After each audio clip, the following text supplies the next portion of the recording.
Boa noite, querido, graça e paz, amém? Amém. Que bom poder mais uma vez estar aqui, louvando e bendizendo ao Senhor Jesus e trazendo uma palavra ao coração da igreja. Que bom poder estar aqui. Estou muito grato a Deus pela oportunidade. Quem está aí na internet, quem está nas redes sociais, muito obrigado por você estar assistindo também esse culto junto com a gente, celebrando a Cristo Jesus. E que você também seja impactado também pela palavra de Deus. Que bom que vocês estão aqui conosco. Queridos, no mês anterior, no mês de junho, também uma parte do mês de julho, nós trouxemos uma série de mensagens, né? Nós falamos sobre o lado oculto. E aí eu fui uma série de mensagens muito interessantes, falando sobre o lado oculto de alguns personagens bíblicos, aqueles personagens que a gente conhece tão bem, mas algumas coisas que você deixamos passar, que não vimos tanto. E foi uma mensagem muito poderosa, foi algo muito gratificante para a gente, né? Foi muito lindo. Só que agora nós vamos falar sobre um outro lado. Vou falar sobre o lado que é seu. Eu vou falar sobre a responsabilidade do crente. Vou falar um pouco sobre a nossa vida. Falar um pouco daquilo que nós precisamos ter em compromisso com Cristo Jesus. Eu quero trazer essa mensagem para que você reflita sobre a tua posição como crente. Como que você se posiciona hoje como cristão? Como se posiciona hoje como servo do Deus Altíssimo? Qual é a tua posição? E eu quero que você nessa manhã nessa noite, saia daqui analisando a sua vida em Cristo Jesus. Como que você está em Cristo. É sobre isso que eu quero falar nessa noite. E eu quero que você leia comigo o texto da palavra de Deus. E a base desse texto, da nossa mensagem, está no livro de Tito. Um personagem que você nem conhece tanto. Um livro que quase a gente não lê, Tito. Mas eu quero que a gente pense sobre isso. Pense sobre quem é Tito, quem foi Tito e o que a vida de Tito impactou outras vidas. O chamado de Tito, como o meu chamado e o seu chamado como crente, vai impactar outras vidas. Como nós temos que nos posicionar diante de Deus, diante da igreja, diante das circunstâncias, diante do mundo, diante da sua cidade, diante do seu bairro, aonde você mora. Qual é o impacto que você precisa ter na vida das pessoas com você convive? Então o título da mensagem de hoje é a verdadeira atitude de um crente salvo. Quem é salvo aqui em Jesus? Amém? Amém. Glória a Deus. Quantos salvos, quantos libertos por Jesus. Mas qual é a sua atitude diante da sociedade? Qual é a sua atitude na sua casa? Qual é a sua atitude aonde você mora, no teu bairro? Qual é a sua atitude? E eu quero ler lá em Tito, capítulo 2, versículos de 11 a 14.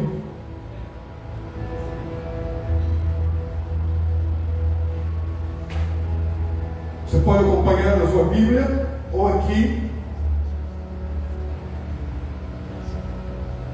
na projeção. Eu vou ler aqui junto com vocês que está na projeção. Diz assim: pois a graça de Deus se manifestou salvadora a todos os homens.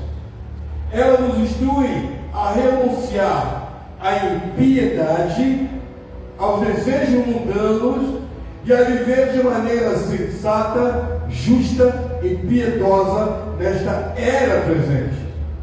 Enquanto guardamos a bendita esperança, a gloriosa manifestação do nosso grande Deus e Salvador Jesus Cristo. Ele se entregou por nós, a fim de nos remir de toda iniquidade e purificar para si mesmo um povo particularmente seu, dedicado à prática do que é bom. Por essa palavra, eu peço, Senhor, que Teu Espírito Santo venha nos conduzir e que tudo que nós vamos trazer aqui possa primeiro impactar a vida dos Teus filhos, Senhor. Que cesse toda conversa que não provém de Ti. Ó Deus, que o acesso maior hoje seja na Tua palavra, não no celular, abrindo o Instagram para ver situações que não vão edificar. Senhor, que toda atenção seja voltada para a Tua palavra hoje, em nome de Jesus. Em nome de Jesus. Obrigado. Queridos, o livro de Tito, ele foi escrito por Paulo. Paulo escreve a Tito, porque Tito foi um mensageiro de Deus que Paulo usou de uma maneira tremenda, contribuiu na vida de Tito. Tito, ele era gentio, não era gentil, gentil, porque os gentios não se davam com os hebreus. E é interessante que Tito se converte a Cristo. Ele conta Cristo Jesus através da vida de Paulo. Paulo prega para Tito, Tito então se converte. Não existe barreira para quem precisa de Jesus.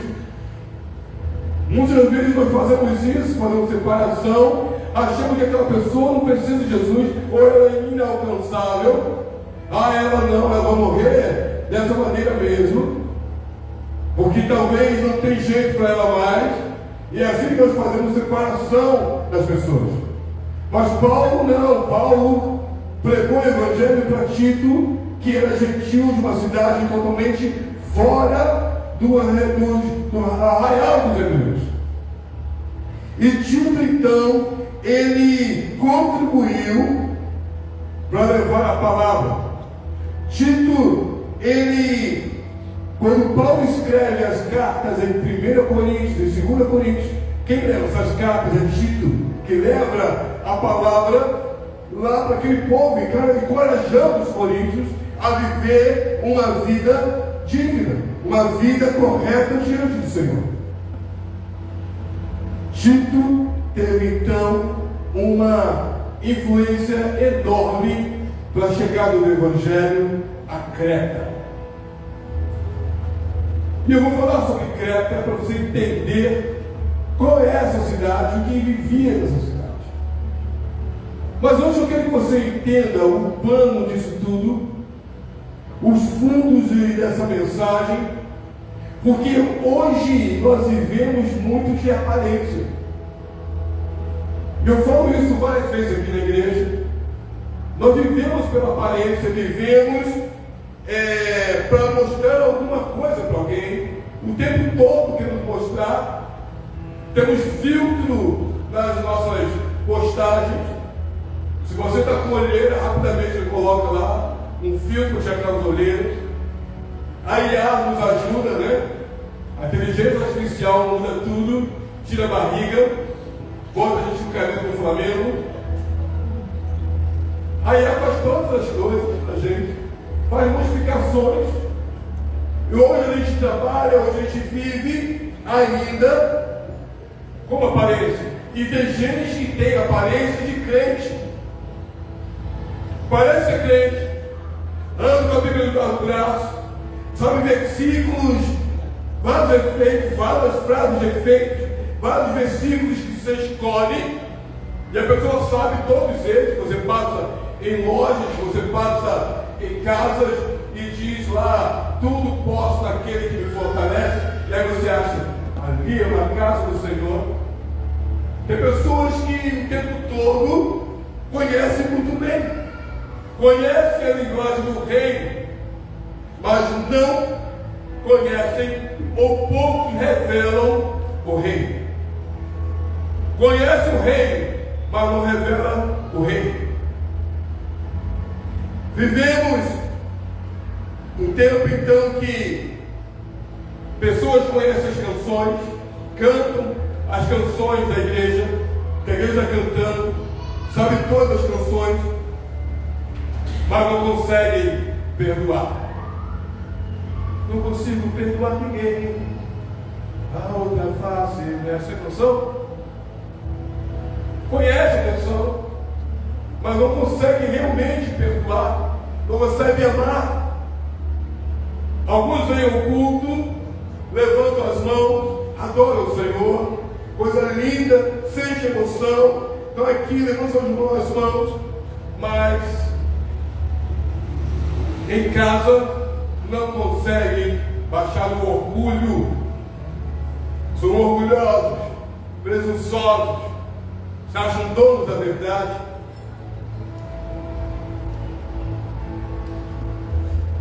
E aqui que está o grande perigo dessa geração: confundir profissão de fé com transformação de vida. Você pode confessar a sua fé, dizer quem você crê. Eu creio, eu sou filho de crente, o meu pai era crente, a minha tia era crente, o meu avô era crente, pastor. Eu creio em Jesus, a minha fé é dele, mas não houve nenhuma transformação em sua vida.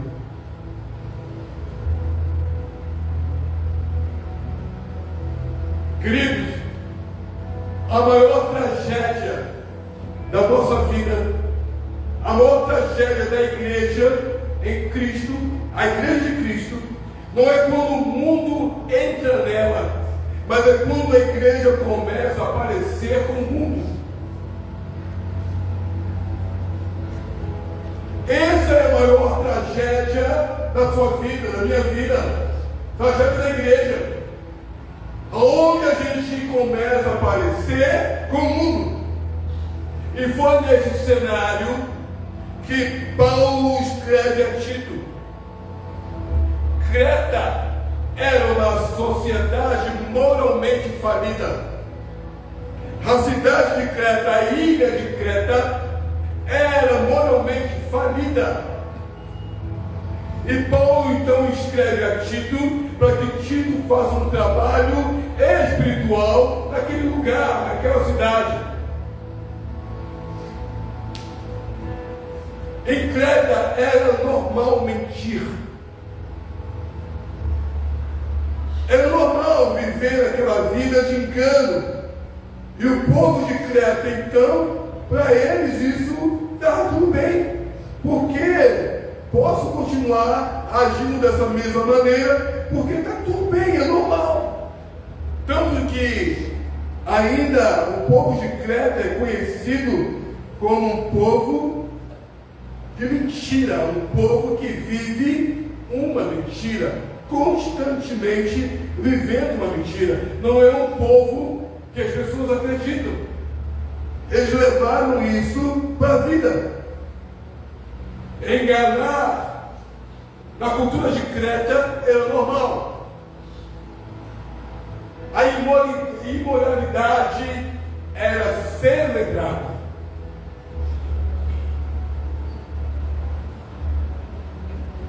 Mas é interessante que Paulo não manda Tito mudar a cultura do povo. Não manda mudar a cultura de uma cidade. Paulo fala com Tito para formar uma igreja que fosse o contraste da cultura, que fosse a contramão da cultura. Você consegue entender isso?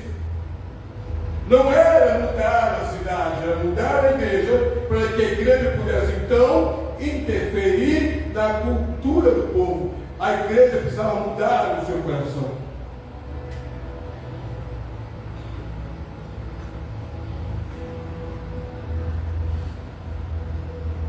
Deus nos chama, Deus chama a igreja para refletir no mundo.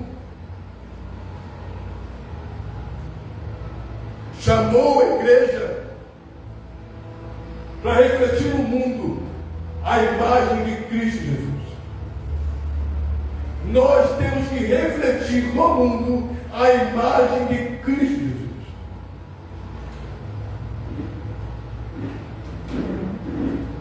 E aqui está o meu primeiro manifesto que eu quero trazer para a igreja. Eu quero que você pense comigo nesse manifesto, para que possamos colocar isso no nosso coração. Eu quero que você saia daqui hoje incomodado, que você saia daqui refletindo sobre essa palavra, pensando na mudança que Cristo tem que fazer na tua vida, porque nós não fomos salvos para ocupar bancos, não fomos chamados para colecionar cultos. Eu fui no culto A, tudo bem. Eu estive na igreja A, na igreja C, estou indo pelas igrejas. Já participei do culto de manhã, vou no culto da noite, vou no culto de quarta. Você não está sendo chamado para colecionar cultos? Não fomos alcançados para parecer cristãos, fomos chamados para revelar Cristo. A nossa identidade não nasce da opinião de pessoas, nossa identidade nasceu na cruz de Cristo. Não vivemos para impressionar homens, vivemos para glorificar a Deus. Não somos consumidores de culto, somos discípulos de Jesus. Não fomos salvos apenas do inferno, fomos salvos do domínio do pecado. Porque a verdadeira evidência da salvação não é uma decisão feita um dia, é uma transformação que continua todos os dias.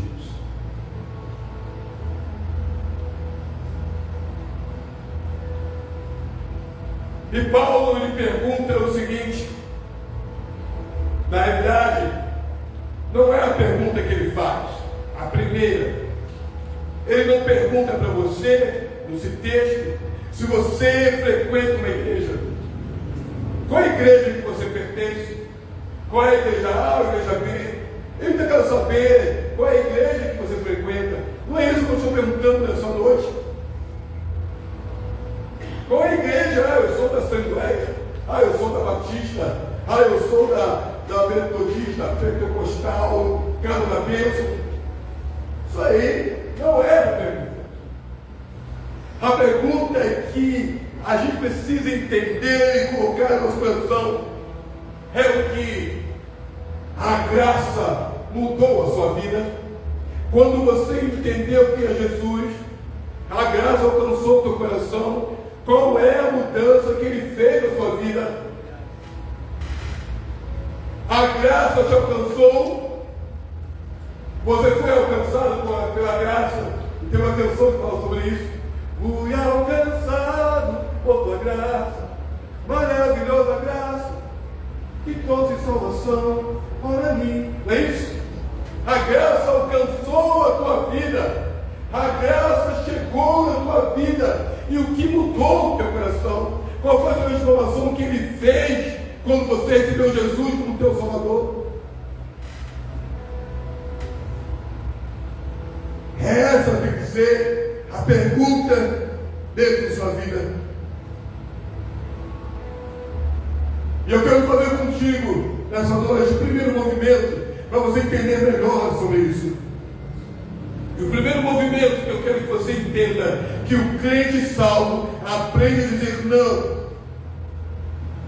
O crente salvo renuncia à impiedade.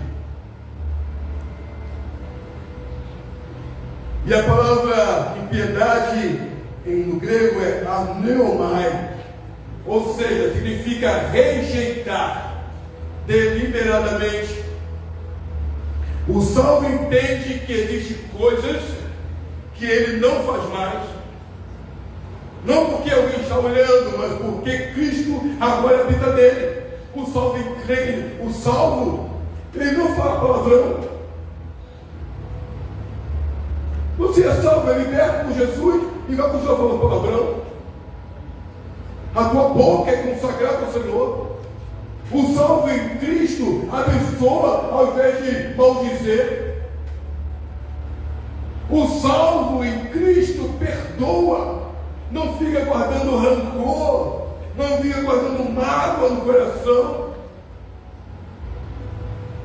O salvo em Cristo tem uma vida íntegra, uma vida inteira nas mãos do Senhor. Isso é ser salvo, isso é ser liberto por Jesus, é ser transformado de dia em dia, todos os dias. Transformação, transformação, transformação. Senhor, eu rejeito isso, eu não quero mais isso na minha vida. Não é normalizar aquilo que não é normal. E tem gente, tem crente achando que isso é normal, achando que viver dessa maneira é normal, achando que beber, falar palavrão é normal, andar na roda dos escarnecedores, daqueles que falam novo evangelho é normal. Está tudo bem, qual é o problema? O problema é que você está caminhando para o inferno se você não viver uma vida digna diante do Senhor. É o que a Bíblia nos diz.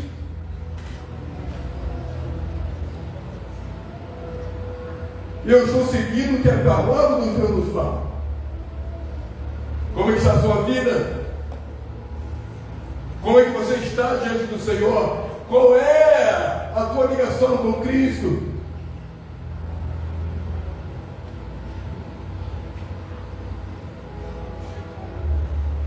A graça de Deus não apenas perdoa pelos nossos pecados, ela educa.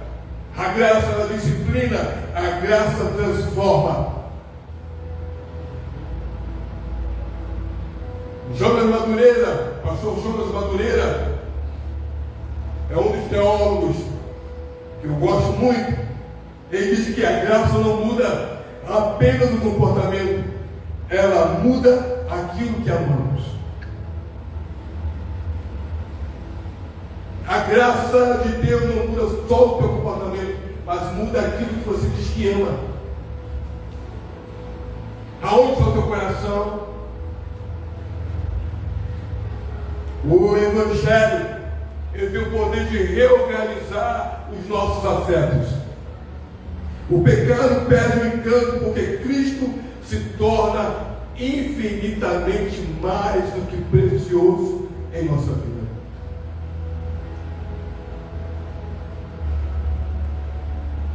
Aonde o pecado chegou, a graça de Deus superou.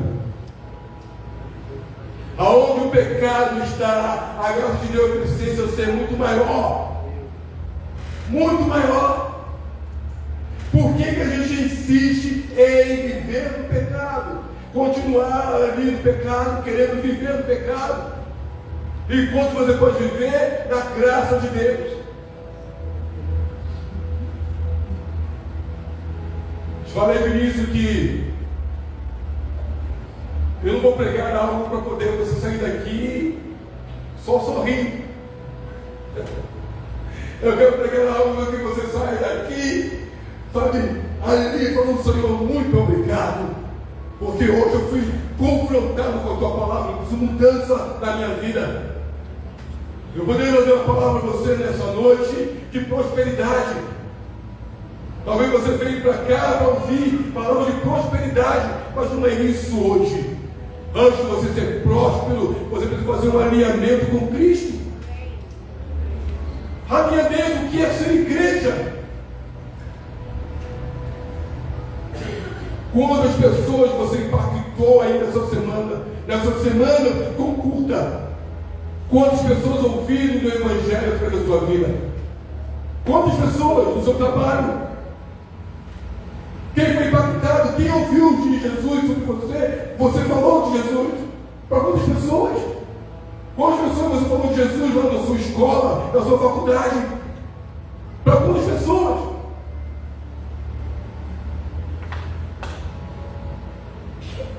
Essa é a igreja. É isso que nós temos que ser a igreja.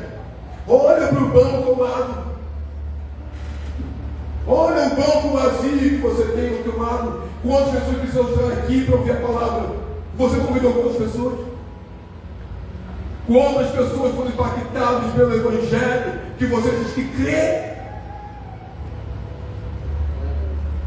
Nós estamos vivendo um período muito egoísta, eu tenho dito isso. Aonde recebi a graça, fui salvo, glória a Deus, aleluia, glorificado seja o nome do Senhor, estou feliz porque eu posso glorificar o nome do Senhor, tenho liberdade, o Senhor me alcançou, glória a Deus, vou glorificar, vou pular de alegria, vou louvar o Senhor. E as pessoas que estão no mundo estão morrendo porque você não fala do nome de Jesus. Você entende isso? O compromisso que nós temos como crentes em Cristo, salvos e libertos de Jesus.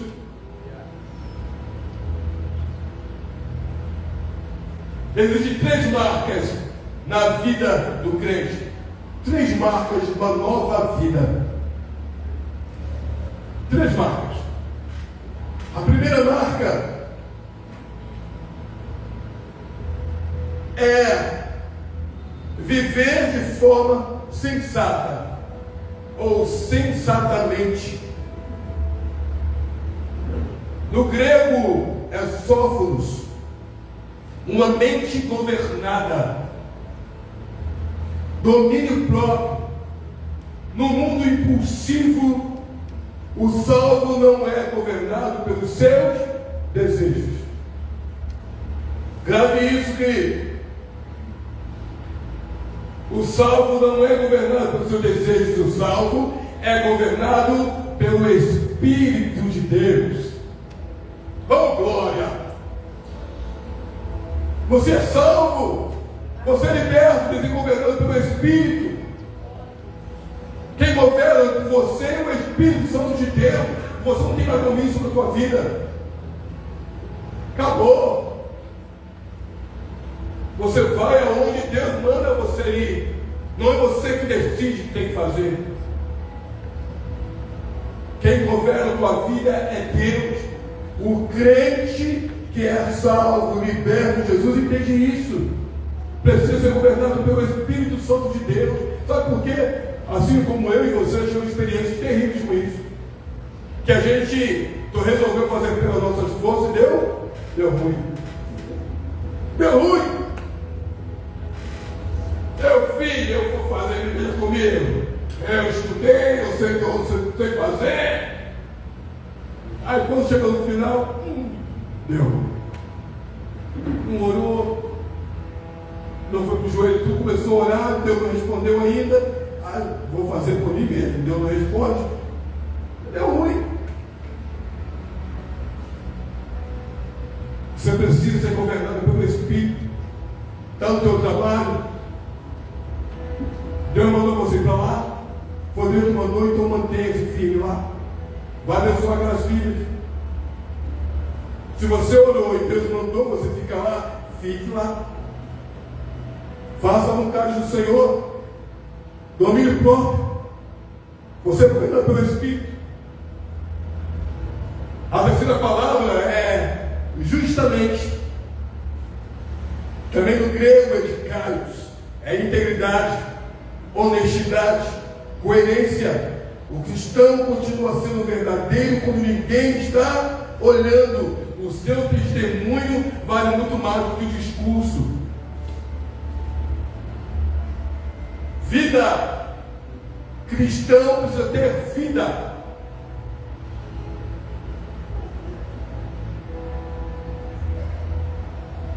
Nicodemos, Augusto Nicodemos, e um outro que eu amo, ele diz que não existe ortodoxia verdadeira sem ortopraxia. Não basta crer corretamente, é preciso viver corretamente. Mas vou explicar para você o que é essa palavra, o que são essas palavras. Ortodoxia. A palavra vem do grego, que é ortos, correto, reto. E doxa, que é ensino, crença ou, como em outros contextos, é glória. No contexto cristão, ortodoxia significa crer corretamente. É a fidelidade à sã doutrina, ao ensino verdadeiro das Escrituras. Em outras palavras, ortodoxia é ter uma fé biblicamente correta. Vou dar um exemplo para você entender melhor sobre ortodoxia. Crer que Jesus é Deus. Crer que a salvação é pela graça, não é pela obra, é mediante a fé. Crer na autoridade da Bíblia, que a Bíblia ela é a nossa regra de conduta e fé, não existe outro livro. Crer na ressurreição de Cristo Jesus. Isso é ortodoxia. Agora, a outra palavra é ortopraxia. Também vem do grego, que é orto, é correto, e prática, ação. Ortopraxia significa viver corretamente, é colocar em prática aquilo que se acredita. Em outras palavras, ortopraxia é viver de acordo com aquilo que se crê. Viver de acordo com aquilo que você crê. Exemplo: você crê que existe perdão? Você crê que foi perdoado? Crê? Então precisa perdoar.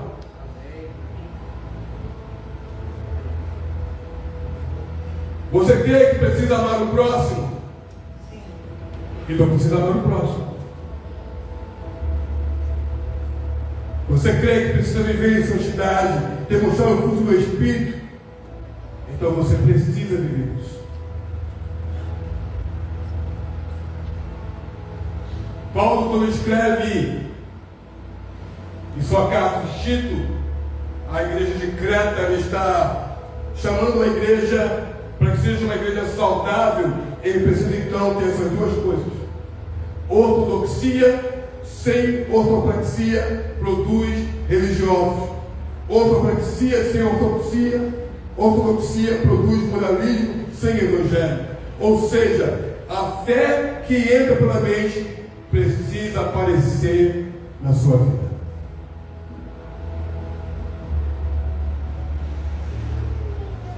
E a terceira palavra que eu quero trazer é piedosamente. No grego é euselos, viver consciente da presença de Deus. Piedosamente não é religiosidade, é reverência, é lembrar que Deus está presente na segunda-feira, tanto quanto no domingo. Hernando Dias Lopes diz que a vida do cristão confirma ou nega a mensagem que ele anuncia. Isso é muito sério. A sua vida vai negar ou vai anunciar aquilo que você prega. Se você fala que é crente e não vive o Evangelho, você está negando o Evangelho. Olha que sério isso. Isso é muito sério. E depois você sai daqui assim, pai, eu preciso mudar minha vida. Você precisa ter uma vida correta diante de Deus.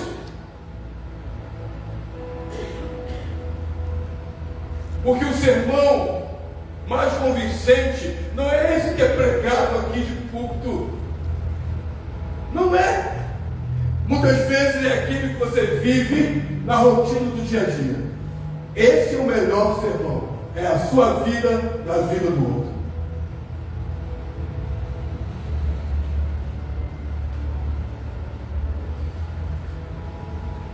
Terceiro movimento que eu quero trazer aqui nessa noite: o salvo vive olhando para a eternidade, aguardando a bendita esperança. Nossa esperança não está na economia, que está um caos. Nossa esperança não está na política. Nós estamos vivendo já nas portas, da porta do momento político, aonde vamos escolher e quem nós vamos votar. E você precisa orar e pedir a Deus alguém que esteja debaixo daquilo que você crê na palavra. O que está fora da palavra, querido, ore antes, para que você faça uma boa escolha.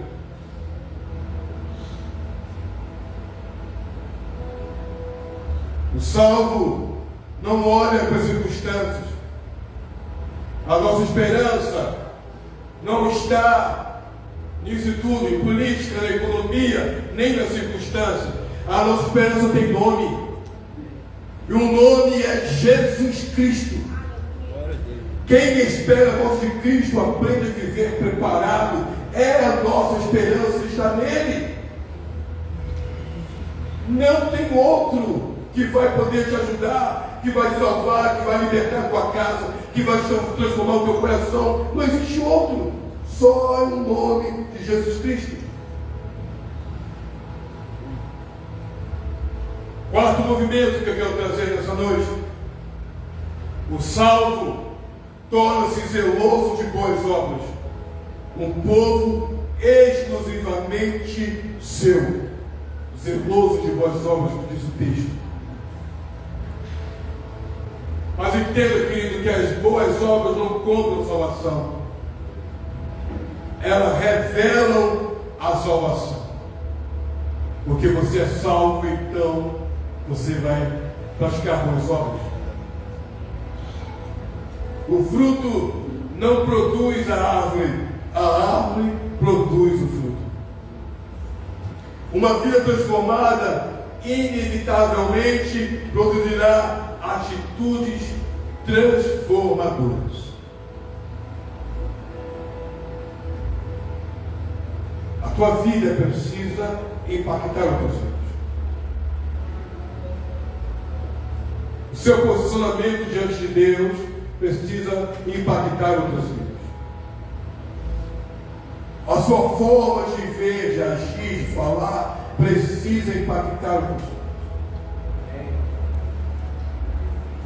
Você foi salvo por isso. Você foi liberto por isso. Aonde você está plantado, na sua cidade, no seu bairro, você precisa impactar. Você precisa impactar dentro da sua casa, da sua família. A palavra do crente é assim, sim ou não? Já falei isso aqui com a igreja um tempo atrás. De um testemunho que eu carrego isso na minha vida. A palavra às vezes precisa ser muito, procurar ser correto diante do Senhor.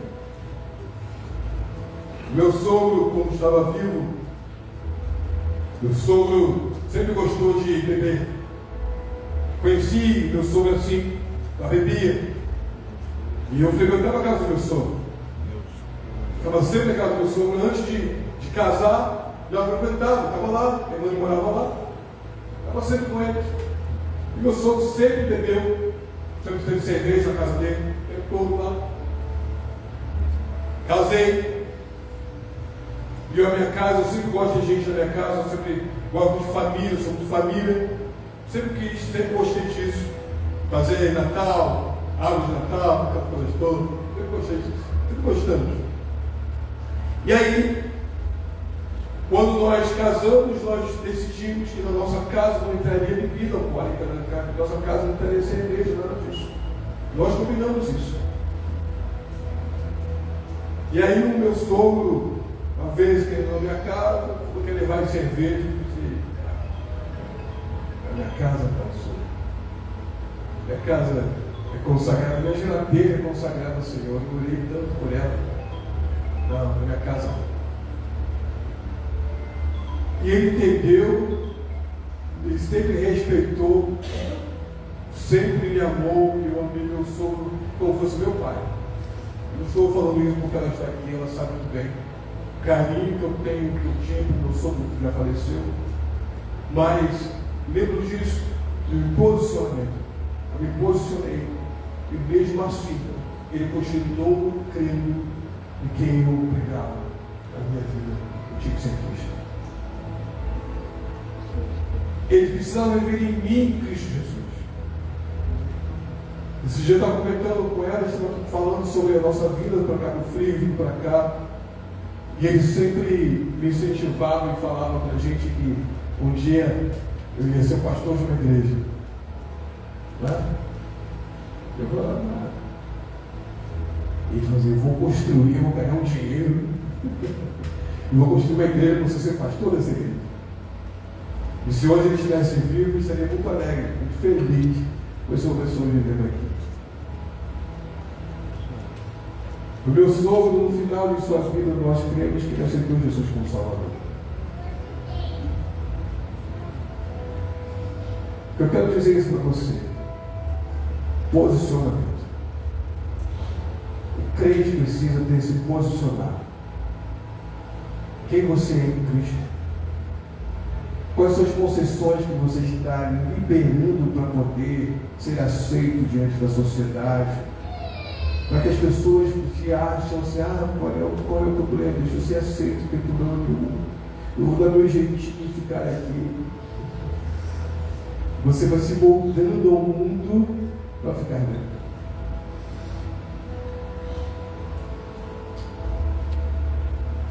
Uma vida transformada inevitavelmente produzirá atitudes transformadas. Eu quero concluir dizendo para você nessa noite que nós vivemos uma geração fascinada pela aparência. A Deus continua procurando pessoas autênticas. O mundo não precisa de mais cristão de perfil. Precisa de discípulos de verdade. Precisamos de menos performance e mais presença de Deus. Menos discurso e mais testemunho. Menos aparência e mais transformação.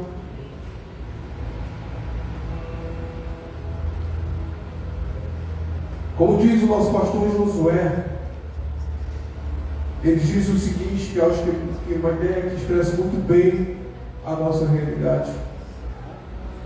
Que o maior testemunho de uma igreja não é o que acontece dentro do templo, mas é o que os seus membros fazem quando saem dele. Quem é você depois que você sai daqui? Qual é a sua posição depois que você sai do templo? Como é que você está depois disso tudo? Como é que você se comporta lá fora? Qual é a influência da sua vida na vida de outras pessoas?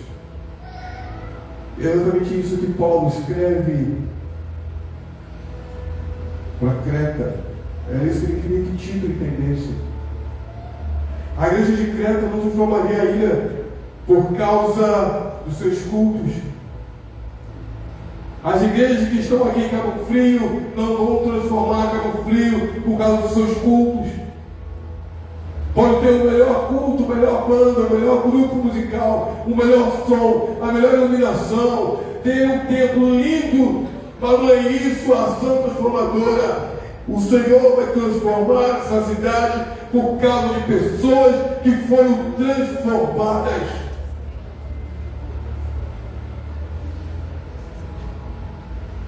Nessa noite eu quero convidar a você a se colocar de pé junto comigo agora.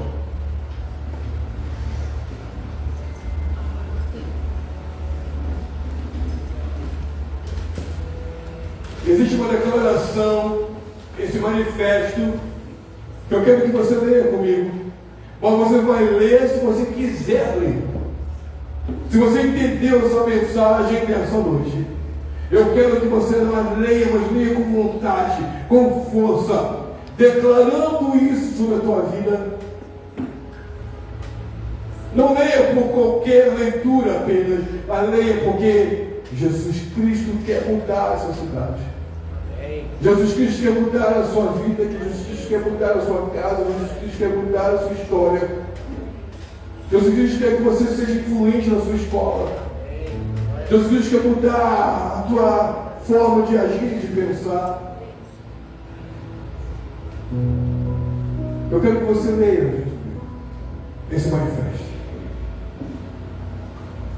Vamos declarar? Vamos ler juntos, bem forte.